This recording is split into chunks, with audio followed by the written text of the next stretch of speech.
Imagine you're taking a morning walk with your young daughter through a quiet Los Angeles neighborhood. It's January 15th, 1947, a clear, cool morning. You're cutting through a vacant lot when something catches your eye in the weeds ahead.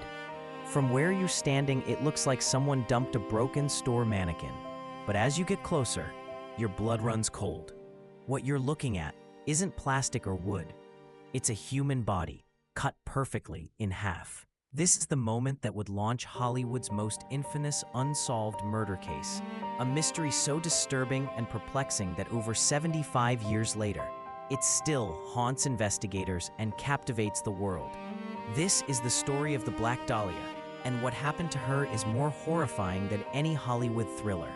Picture yourself as one of the first LAPD officers arriving at that scene. You've seen disturbing things before, but nothing could prepare you for this. The young woman's body lies in the grass, about 10 feet from the sidewalk. Her skin is pale, almost translucent, completely drained of blood. She's been severed at the waist with surgical precision. The two halves positioned about a foot apart. But here's what makes your stomach turn. Deep cuts extend from the corners of her mouth to her ears, creating a grotesque, permanent smile. The killer didn't just murder her. They washed her body clean, arranged her deliberately with arms above her head and legs spread apart, and displayed her like some twisted work of art. Can you imagine the kind of mind that would do this?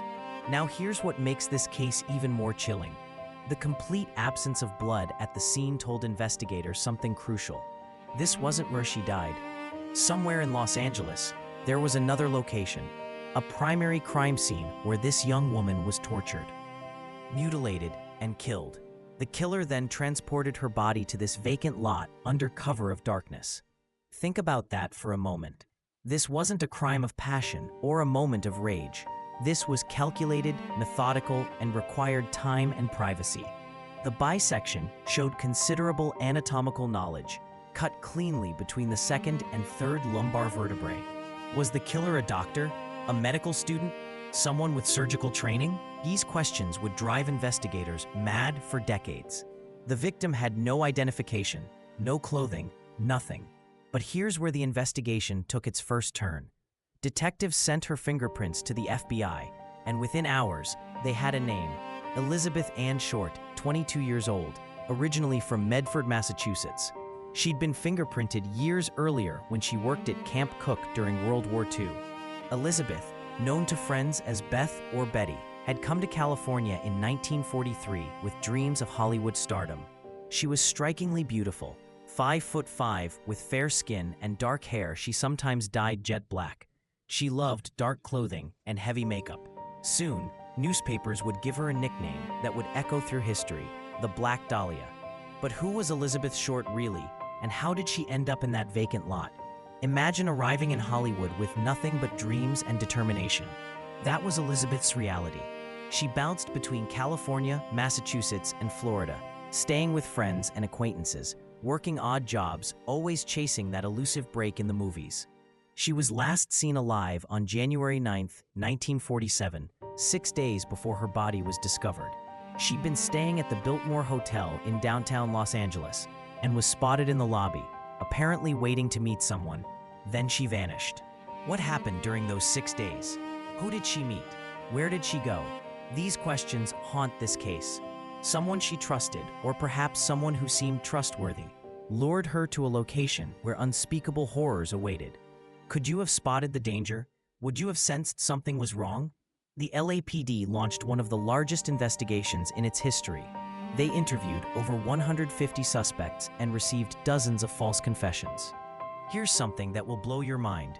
More than 50 people confessed to killing Elizabeth Short, most seeking attention or suffering from mental illness. The real killer remained silent. Investigators pursued countless theories.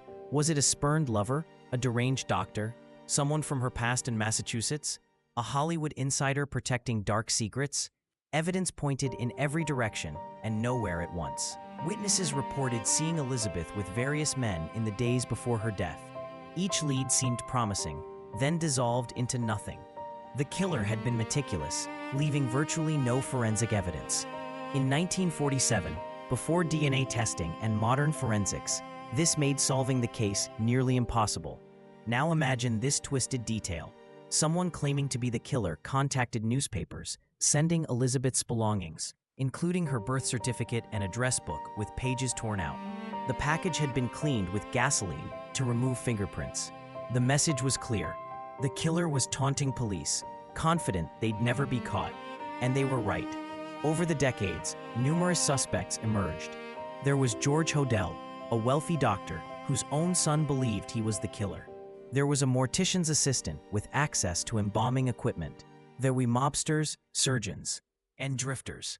Each theory seemed compelling, each suspect plausible. But without concrete evidence, no arrests were ever made. The case files grew to thousands of pages, filled with dead ends and shattered hopes. Today, over 75 years later, the Black Dahlia case remains unsolved. Elizabeth Short's murder has inspired countless books, films, and theories, becoming part of Hollywood's dark mythology. But behind the sensational headlines and lurid details was a real person, a young woman with dreams, hopes, and people who loved her. She deserved justice that never came. The killer, whether they lived out their days in plain sight or took their secret to the grave, was never held accountable. This case reminds us that some mysteries may never be solved, some questions never answered. Somewhere in Los Angeles, in that vacant lot where Elizabeth's body was found, her story lingers like a ghost, a permanent reminder of Hollywood's darkest chapter and a murder that shocked the world.